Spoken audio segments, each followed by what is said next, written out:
Boa tarde, pessoal. Estamos aqui com mais um videocast onde nós discutimos as ideias da semana. E, especialmente nesse videocast, eu vou me restringir apenas ao New England Journal of Medicine, porque a publicação do New England de 7 de fevereiro me chamou a atenção pelo conjunto de estudos que fogem à integridade científica publicado no mesmo número dessa, que é a revista de maior impacto no meio médico. Dentro da ciência médica, o New England é a revista de maior impacto.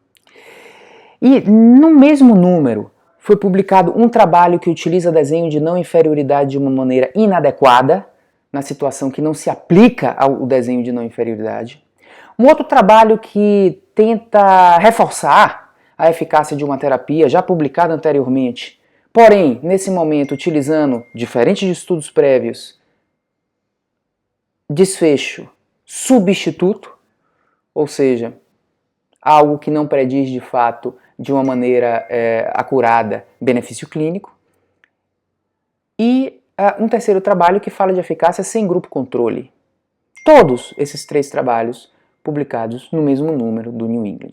Observe que essa análise que eu estou fazendo, ela não diz respeito a detalhes metodológicos do trabalho. Ela diz respeito muito mais à ideia do trabalho. Então, numa análise de evidência científica, vale a análise das partes, que nos levam a uma visão a respeito da veracidade daquilo, mas vale também a análise do todo, que nos dá uma ideia se aquele trabalho faz sentido científico. Sentido científico é uma informação incremental ao conhecimento a respeito de algum assunto, ou uma informação que modifica a conduta de uma maneira relevante do ponto de vista pragmático. Muitas vezes nós temos trabalhos que não correspondem a essa lógica científica, a lógica de trazer valor incremental, e fogem a normas básicas de acúmulo de conhecimento com base em evidência. O primeiro trabalho é aquele que viola o princípio da não inferioridade, o princípio da utilização de estudos de não inferioridade. Eu vou lembrar a vocês, estudos de não inferioridade devem ser utilizados para testar terapias novas, comparadas a terapias tradicionais, sendo que o novo, para que seja aplicado o estudo de não inferioridade, deve ser mais conveniente do que o tradicional.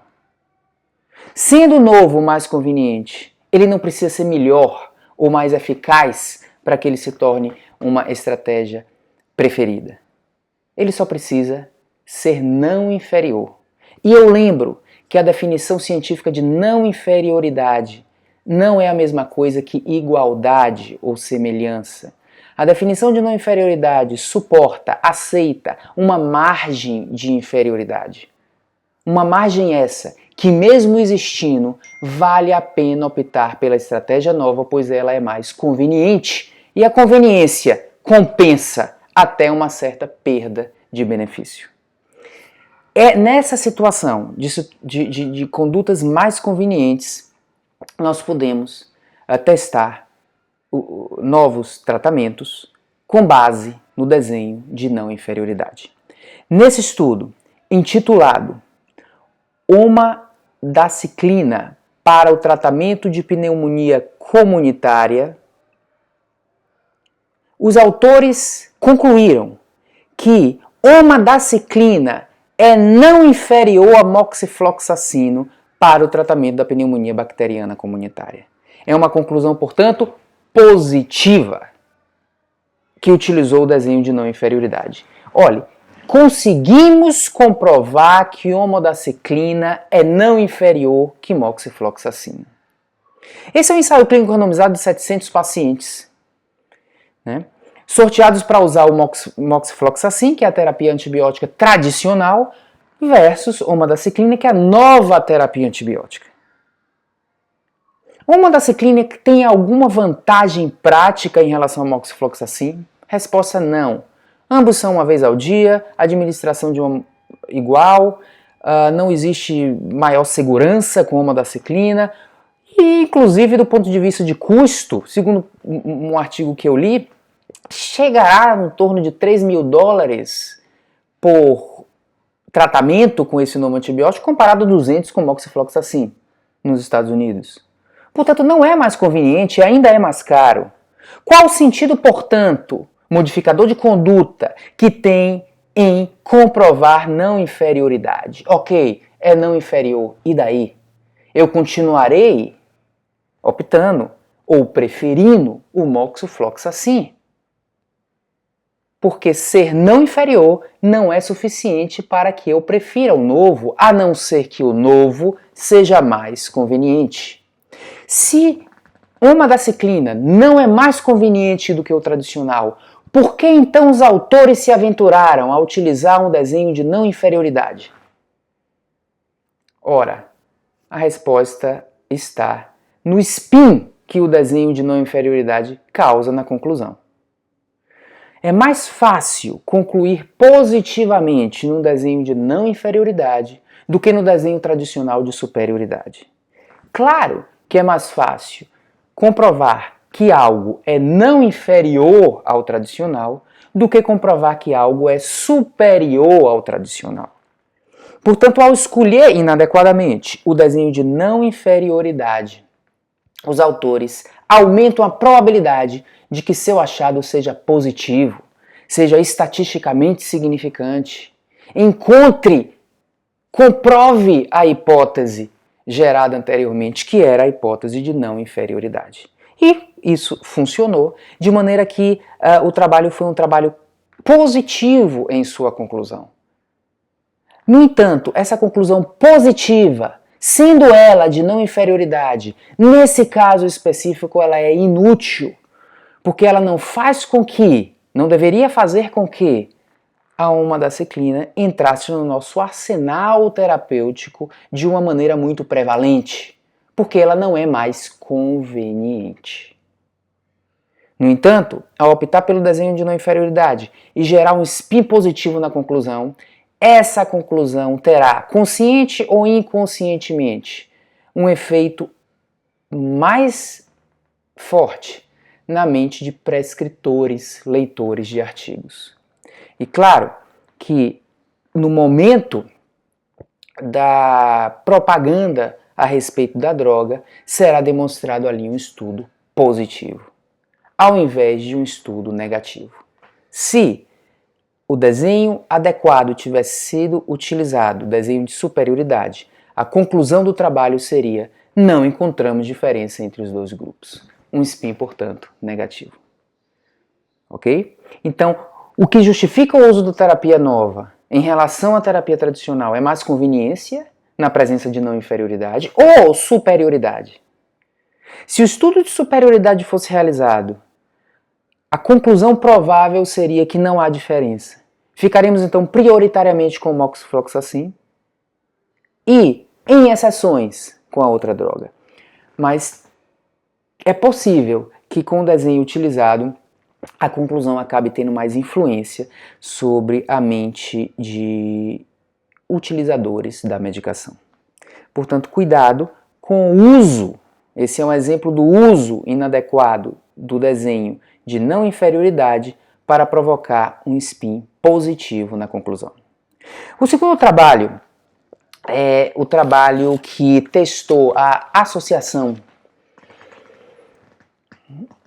de sacubitril com valsartana, comparada a enalapril em pacientes com insuficiência cardíaca, nesse caso, insuficiência cardíaca descompensada. O desfecho desse estudo foi um desfecho substituto. Um desfecho substituto que nós sabemos que não é suficiente para a mudança de conduta, apenas geração de hipótese. De fato, esse estudo mostra que a melhora do desfecho substituto BNP, que é o marcador bioquímico de descompensação cardíaca, é mais rápida na associação sacubitril e valsartana comparada a enalapril. No entanto, esse é um desfecho substituto, e desfechos substitutos não garantindo benefício clínico são apenas geradores de hipótese. Fica a questão, porque ao ler esse estudo, pessoas têm comentado na internet, em blogs, e pessoas têm comentado no dia a dia, puxa, um segundo estudo comprovando a eficácia da associação sacubitril-valsartana. De fato, aparentemente, embora seja esse um estudo de desfecho substituto, ele está causando impacto como um estudo positivo na mente de usuários de estratégias terapêuticas para insuficiência cardíaca. O que eu chamo de inversão da cronologia é que estudos de desfechos substitutos normalmente são publicados antes dos estudos clínicos e eles servem para gerar uma hipótese que subsequentemente será testada por um estudo clínico. Por exemplo, eu invento um antihipertensivo e eu mostro que esse antihipertensivo baixa a pressão arterial. Pressão arterial é um desfecho substituto. E em seguida, trabalhos futuros maiores vão mostrar que esse antihipertensivo que baixa a pressão arterial reduz a incidência de AVC. Desfecho clínico. Essa é a lógica. Desfecho substituto gerando hipótese, estudo com desfecho clínico confirmando a hipótese de benefício ao paciente. Aqui nós temos uma inversão. Porque o estudo Paradigm-HS, há alguns anos atrás, demonstrou, entre aspas, a eficácia clínica dessa associação. Anos depois surge um estudo no New England avaliando o desfecho substituto.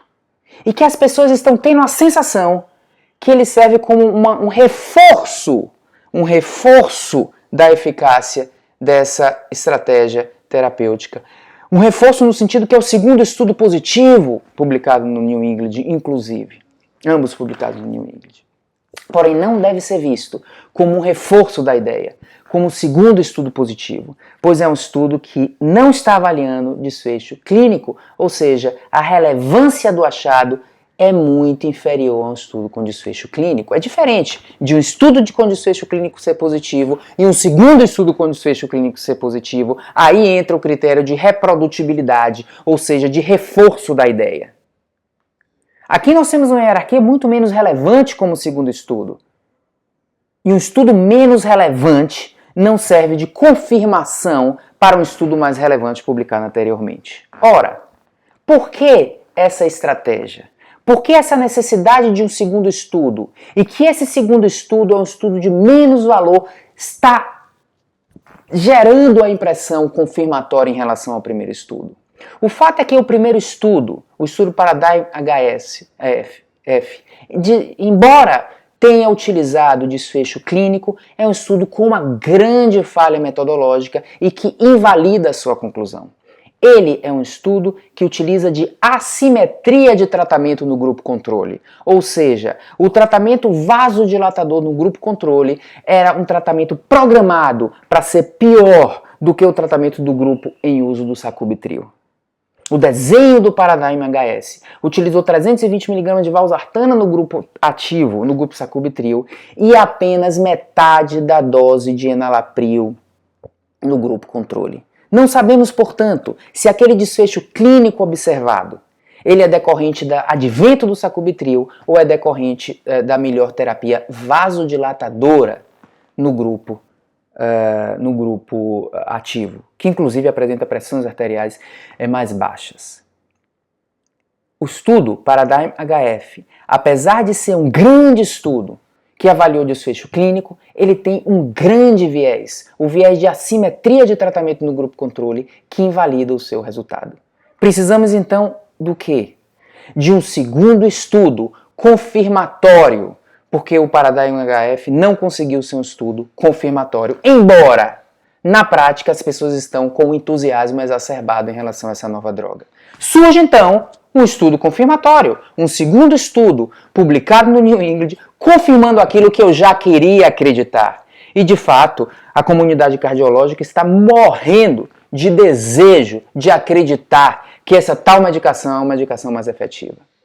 Eu não tenho desejo de não acreditar, nem devemos fazer uma campanha contra um advento. Apenas reconhecer humildemente a hipótese nula, que ainda não foi devidamente rejeitada por estudos bem desenhados ou com relevância suficiente para rejeitar essa hipótese. O Paradigm-HF é um estudo invalidado por assimetria de grupo controle. Isso está para quem quer revisar, eu coloquei o link, discutido no nosso blog, publicado por nós nos Arquivos Brasileiros de Cardiologia, junto com o colega Nis Hassi, e por outros autores em outras revistas. Embora a opinião da massa seja mais a favor entusiasticamente dessa medicação. Há questionamentos científicos a respeito disso, e a gente tem que entender que esse questionamento continua, apesar da publicação desse estudo na semana passada, chamado Pioneering, porque esse estudo da semana passada avaliou desfecho substituto. Portanto, cuidado, nós não podemos considerar um desfecho substituto, um estudo de desfecho substituto, publicado depois do estudo clínico, como uma confirmação do achado do estudo clínico. Ainda estamos na incerteza. E do ponto de vista de evolução da ciência e evolução do tratamento de ciência cardíaca, nós todos devemos torcer para que esse tal entresto seja efetivo. Porém, devemos reconhecer que mesmo com a publicação desse estudo da semana passada, essa hipótese não está ainda confirmada. Devemos separar entusiasmo de evidência. Devemos separar entusiasmo de fato.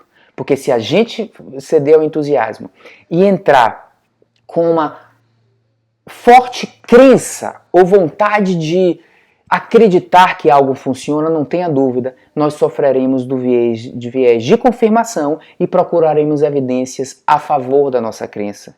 Que evidências? Estudo Paradigm HF e agora uma evidência confirmatória desse pequeno ensaio clínico baseado em desfecho substituto. Cuidado com a inversão da cronologia das coisas. Um estudo de desfecho substituto não serve de confirmação de um resultado anterior de um estudo de desfecho clínico. Por fim, o último estudo, o estudo que é intitulado de uma maneira até muito interessante, esse estudo é intitulado, eu vou dizer aqui, minha gente, me desculpem aí a demora aqui, mas é que eu tenho que abrir, porque eu achei interessante o título do trabalho. Né?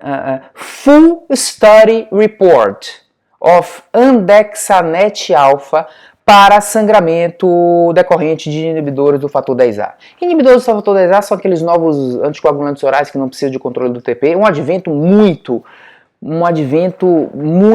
bom para o tratamento de pacientes que precisam se anticoagular, é uma revolução.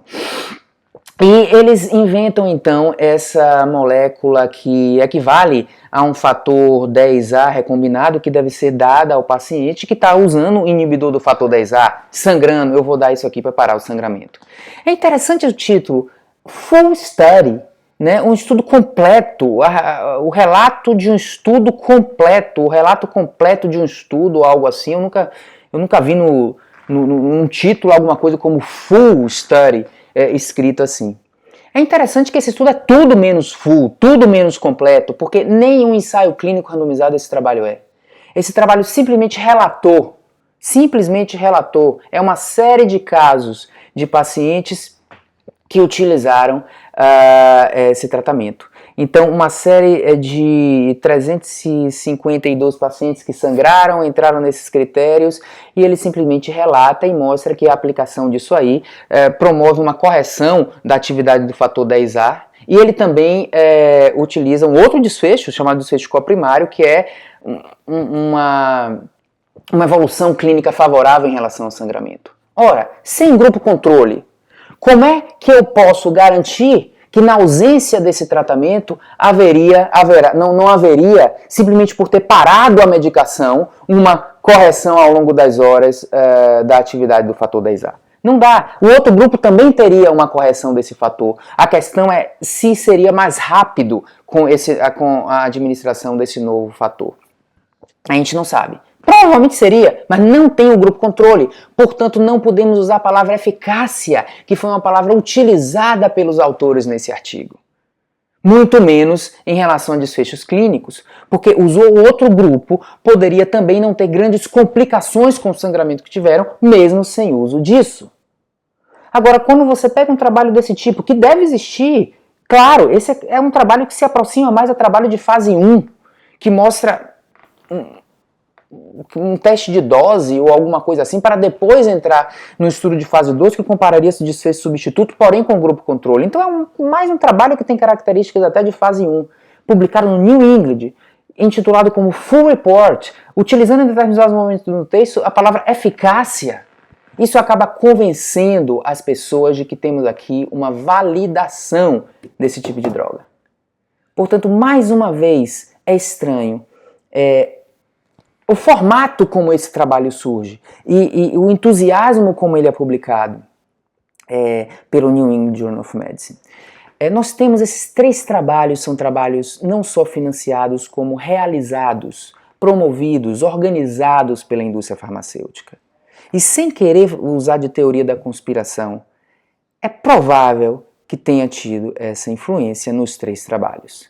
E fica estranho entender, um primeiro olhar, como uma revista como New England se propõe a reunir esses 3 tipos de publicação no mesmo número. Ok? Então me chamou a atenção isso, são exemplos de falta de integridade científica e resolvi então nesse videocast da semana passada me concentrar no New England para mostrar que não há necessariamente uma relação proporcional ou direta de impacto de uma revista científica e integridade científica de suas publicações. Devemos estar muito atentos e não simplesmente acreditar na ideia boa ou no trabalho bom, simplesmente pelo fato desses trabalhos estarem publicados em grandes revistas, a exemplo do New England. Fica então essa mensagem. A gente deve pensar na lógica científica dos testes de hipóteses e não só em aspectos de detalhes metodológicos. Pensem sempre no todo quando estiverem analisando uma evidência científica, se aquele todo faz sentido, modificador de conduta, ou não necessariamente modificador de conduta, mas modificador do conhecimento, que agregue conhecimento a respeito de um determinado assunto. Obrigado pela atenção e até o próximo videocast.